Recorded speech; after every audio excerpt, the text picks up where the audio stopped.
Müharibə zamanı Almanlar tərəfindən əsir götürülən Sovet ordusu əsgərlərinin sayı 2 milyonu ötmüşdü.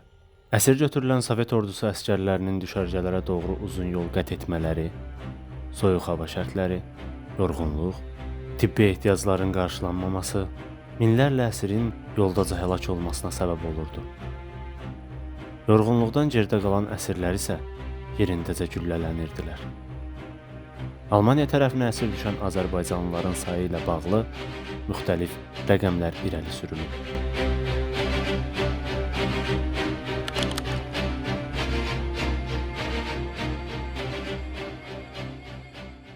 Ramana kəndindən isə 4 nəfər Alman əsir düşərgəsində olmuşlar.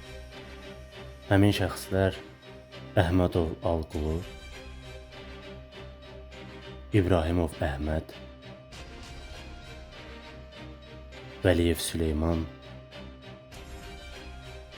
və Zərbəliyev Tapdıq idi.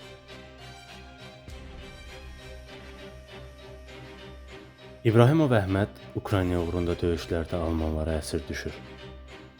Əsirlikdən qaça bilən Əhməd Ukrayna kəndlərinin birində gizlənir.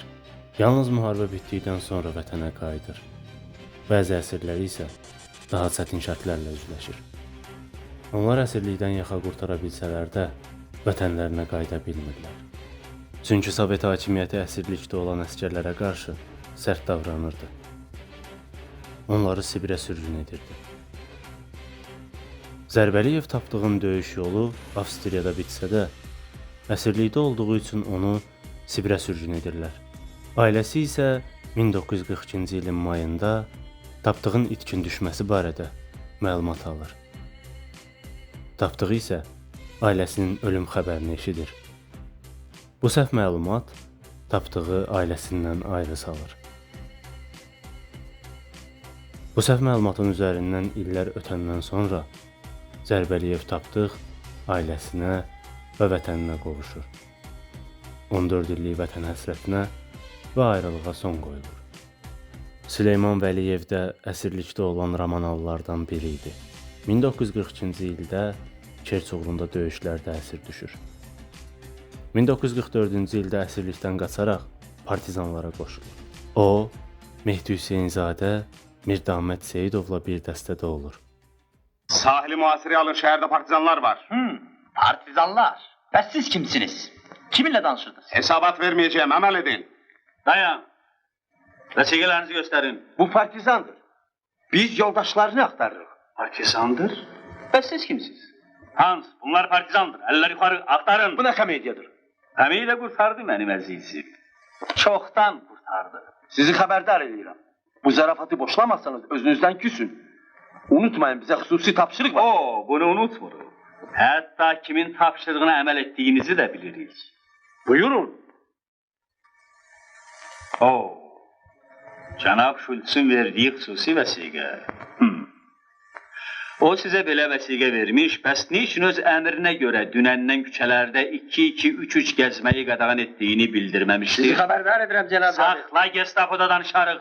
Yaxşı, danışarıq. Gerək. Onun Qanadı sınmış quşda uçarmış əsərində belə qeyd olunub.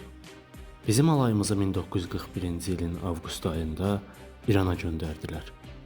Araz çayını keçdik, Zıburcu xatırladım. Qərbi Ukraynada da olduğu kimi, burada Azərbaycanlılar bizi fərəhlə qarşıladılar. Alayımız İrandan qaydanda Masallı rayonunun Ərkivan kəndində dayandı. Alayımız orta məktəbin yaxınlığında yerləşmişdi.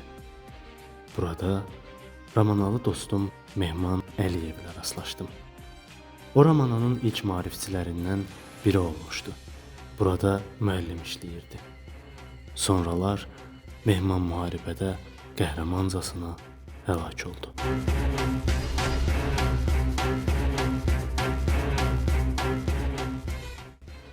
Çoxlu cəbhələrdə döyüşən Süleyman Vəliyev müharibənin bitməsinə baxmayaraq vətənə dönə bilmir. 1946-cı ilin oktyabrında nəhayət o Bakıya bilet alır.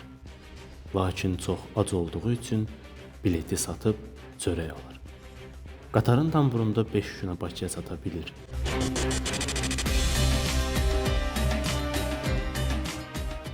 Vətənə qayıtdıqdan 2 il sonra keçmiş əsirlərin işlərinə yenidən baxılır. O da istintaqa cəlb edilir və jurnaldakı işini itirir. Ona məxfi orqanlarda işləmək və Səməd Vurğunun üzünə duraraq onun milliyyətçilik fəaliyyətinə qarşı gizli iş təklif olunur. Lakin Süleyman Vəliyev ona təklif edilən bütün imkanlardan imtina edib Sibiri seçir. Əhmədov Alquluda Almanlara əsir düşən Romanovlardan idi. Mozluq uğrunda döyüşlərdə əsir düşür. Bir müddət sonra əsirlikdən qaçır. İtaliyada partizanlara qoşularaq mübarizəni davam etdirir.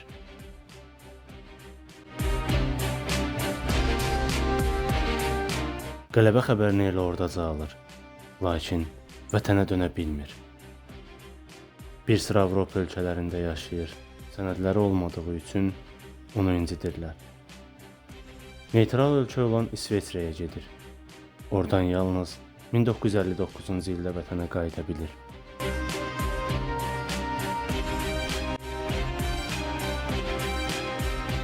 Vətənə qayıtmasına baxmayaraq ona qarşı ittihamlar səngimir.